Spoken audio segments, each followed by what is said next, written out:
Cette série, Les Fouilles de Delphes, consacrée donc à la sculpture, au monument figuré, a commencé en 1909. Le dernier volume est paru en 2003. L'objectif, c'était de publier toute la sculpture en pierre de Delphes. Et finalement, on peut constater que cette série est restée inachevée. Ces 2 volumes visent à présenter un bilan de tout ce que nous savons sur cette documentation, republiant les œuvres déjà connues, disons de l'époque archaïque, et publiant parfois pour la première fois donc les œuvres de l'époque classique, hellénistique et romaine. Les sculptures trouvées à Delphes sont dans une situation documentaire de publication paradoxale, puisque à la fois c'est un ensemble presque unique au monde, avec l'acropole d'Athènes peut-être, avec quelques grands sanctuaires, c'est un des rares sites du monde grec à livrer autant de sculptures et pour des périodes aussi variées. Elles sont à la fois connues parce que bien entendu photographiées, connues, diffusées par le moulage, donc il y a des œuvres très très célèbres, et dans le même temps peu ou anciennement publiées. Alors c'est lié surtout aux sources, parce que ces œuvres ont été essentiellement trouvées entre 1892 et 1903 dans ce qu'on appelle la Grande Fouille. Et donc il y a énormément d'informations qui sont aujourd'hui donc des archives conservées à l'École française d'Athènes à Athènes, des photographies, des carnets de fouilles, le fameux journal de la Grande Fouille de Delphes, et qui n'ont pas été exploitées pour une publication scientifique. Donc voilà, cette série documentaire des sculptures en pierre de Delphes, et tout le monde croit la connaître, hein. Tout le monde a vu l'Antinoüs de Delphes ou les statues dites de Cléobis et Biton, mais il n'en existe pas de publication scientifique. Ce livre est aussi une expérience éditoriale qu'on doit d'abord au service d'édition de l'École française d'Athènes, puisque cette collection des fouilles de Delphes, elle est essentiellement d'abord faite pour les archéologues, les spécialistes, parce qu'ils rentrent dans une série, et ensuite parce qu'il s'agit de publier scientifiquement des œuvres découvertes par la grande fouille de l'École française d'Athènes de la fin du XIXe siècle. Donc ces volumes répondent à cette manière de faire. Pour autant, 2 choses nous ont fait évoluer et vouloir faire de ce livre aussi un beau livre d'art, à la fois grâce au centre Camille Jullian et Loïc Damelet, et avec la photographe de l'École française d'Athènes, donc Irénie Miari, on a fait une campagne de photographie complète. Donc, c'est-à-dire cet ouvrage, pour la première fois, va publier donc, de manière nouvelle toutes les sculptures de Delphes avec de nouvelles photographies, c'est-à-dire aussi dans leur état de conservation actuel.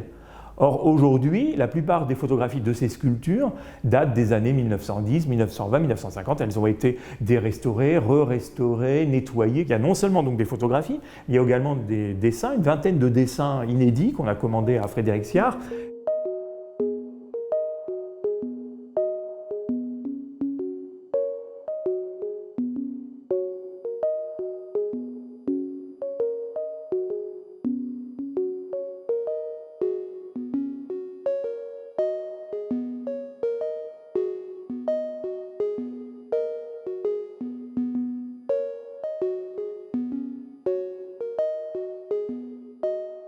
Pourquoi la sculpture en pierre a finalement à Delphes connu une forme de développement aussi extraordinaire. Il y a plusieurs raisons. D'abord, c'est le caractère même du sanctuaire de Delphes, qui est un sanctuaire panhellénique, finalement le lieu de la rivalité entre communautés, entre cités-États, ethnées, royaumes. Voilà. Donc c'est un lieu privilégié de la rivalité par l'offrande. D'autres, bien entendu, l'ont montré, l'ont dit pour l'architecture, mais c'est vrai aussi pour la sculpture. Et donc ça permet de comprendre aussi pourquoi on a autant d'offrandes variées, d'autant de cités-États, d'ethnies ou de royaumes.